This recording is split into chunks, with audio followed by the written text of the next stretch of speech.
bohong. Aku hanya memikirkan satu peraturan penting. Kenapa kau lakukan hari ini kalau kau bisa melakukannya besok? Hahaha. Few moments later.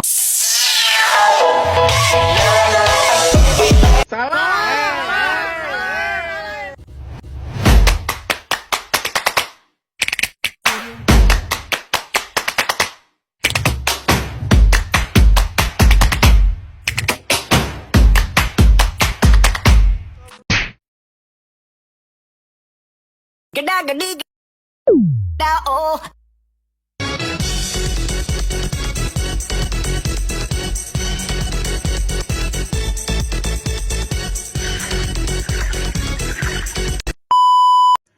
Okay guys, hello, let me into the small set. My name is Anggi Nina Pratiwi, but you can call me Anggi. Oke, di video kali ini saya akan membahas tentang teori tingkah laku konsumen. Selamat menonton. Teori tingkah laku konsumen juga dikenal sebagai teori perilaku konsumen dalam ilmu ekonomi mikro. Teori tingkah laku konsumen. Teori tingkah laku konsumen mempelajari bagaimana konsumen mengambil keputusan dalam memilih dan membeli barang atau jasa untuk memaksimalkan kepuasan utilitas dengan sumber daya pendapatan yang terbatas. Konsep utama dalam teori konsumen itu preferensi konsumen, pilihan konsumen terhadap kombinasi barang sesuai selera dan kepuasan. 2. Utilitas kepuasan, tingkat kepuasan yang diperoleh dan dari mengonsumsi barang atau jasa. 3. Utilitas total dan marginal. Total, jumlah keseluruhan kepuasan, tambahan kepuasan dari konsumen, satu unit barang lagi. 4. Hukum Gauss-Lengman, kepuasan marginal menurun. Semakin banyak barang dikonsumsi, tambahan kepuasannya semakin kecil. 5. Hukum Gauss-2, konsumen akan mengoleksikan pengeluaran, sehingga utilitas per unit uang terakhir yang dikeluarkan sama untuk semua barang. 6. Keterbatasan anggaran, budget constraint, konsumen harus memilih kombinasi barang yang bisa dibeli sesuai pendapatan. 7. Kurva indifferent, kurva yang menunjukkan kombinasi dua barang yang memberikan tingkat kepuasan yang sama bagi konsumen. 8. Garis anggaran, budget line, menunjukkan semua kombinasi barang yang dapat dibeli konsumen dengan pendapatan tertentu pada harga tertentu. 9. Keseimbangan konsumen, titik di mana konsumen memaksimalkan kepuasannya, yaitu saat kurva indifferent bersinggungan dengan garis anggaran. Faktor yang mempengaruhi perilaku konsumen. 1. Kebudayaan. 2. Sosial. 3.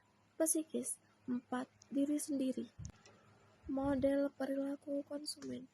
Perilaku konsumen tentunya memiliki ruang lingkup yang luas, karena setiap konsumen pastinya punya perilaku yang berbeda-beda. Tetapi, untuk menyederhanakannya, gambarannya, ada beberapa model yang harus diketahui dari perilaku konsumen. Di antaranya adalah Pavilion Model. Model Pavilion adalah model perilaku konsumen yang dicetuskan oleh Ivan Pavlov. Drive. Drive berarti adalah pemicu yang mengubah kondisi psikologis seseorang. Drives. Drives adalah kondisi psikologis seseorang seperti rasa bahagia dan senang. Reinforcement. Reinforcement adalah dorongan yang muncul akibat adanya pemicu psikologis tadi. Model input. Proses. dan output. Model ini juga terdiri dari 3 indikator utama. Input. Input adalah strategi pemasaran yang memicu pikiran seseorang terkait suatu proses. Proses adalah kondisi ketika konsumen sudah melakukan transaksi terhadap produk. Output. Output lebih ke arah respons yang dilakukan konsumen terhadap produk yang telah dibelinya. Model sosiologi.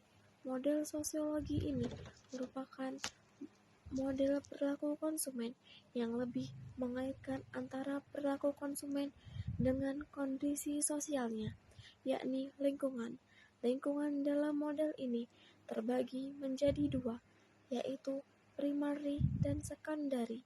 Primary adalah orang-orang terdekat konsumen seperti keluarga dan teman, sedangkan secondary adalah orang yang tidak terlalu dekat, tetapi mempunyai kesamaan tujuan atau kepribadian yang sama.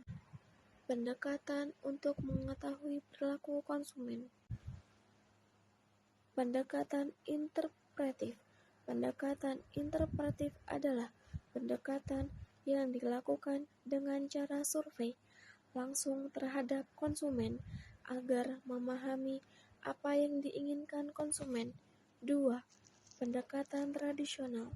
Pendekatan tradisional adalah cara dasar dalam mengetahui perilaku konsumen dengan mengidentifikasi psikis seseorang dalam melakukan pengambilan keputusan pembelian barang. 3. Pendekatan teori hierarki. Kebutuhan pendekatan sains. Pemasaran ini dilakukan sesuai dengan teori hierarki kebutuhan Abraham Maslow yang menjelaskan mengenai prioritas kebutuhan seseorang. Dari situ, analisis itu produsen akan bisa mengetahui strategi apa yang harus dilakukan. Pentingnya memahami perilaku konsumen. Seperti yang telah dijelaskan, bahwa perilaku konsumen penting untuk dipahami karena ada beberapa manfaat yang didapatkan jika memahami perilaku konsumen, seperti misalnya menjual barang secara tepat sasaran.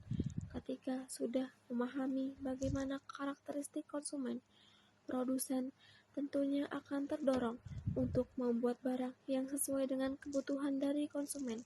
Dengan demikian, produk yang diproduksi tidak akan sia-sia karena tidak ada yang beli. Tahu strategi apa yang harus dilakukan. Ketika sudah mengetahui perilaku konsumen, produsen juga akan tahu strategi apa yang harus dilakukan, baik secara pemasaran maupun promosinya. Mengetahui tren pasar. Tren pasar dapat diketahui karena pada dasarnya tren pasar berjalan sesuai dengan keinginan konsumen. Unggul dari pesaing. Ketika produsen lebih tahu bagaimana perilaku konsumennya, tentunya akan lebih unggul dalam berbagai macam sektor. Seperti misalnya kegunaan barang yang lebih memenuhi kebutuhan konsumennya dibandingkan dengan pesaing yang tidak tahu perilaku konsumennya. Oke, thank you untuk video kali ini. Itu yang akan saya bahas. Maaf jika ada kesalahpahaman dari awal sampai akhir. Selamat menonton.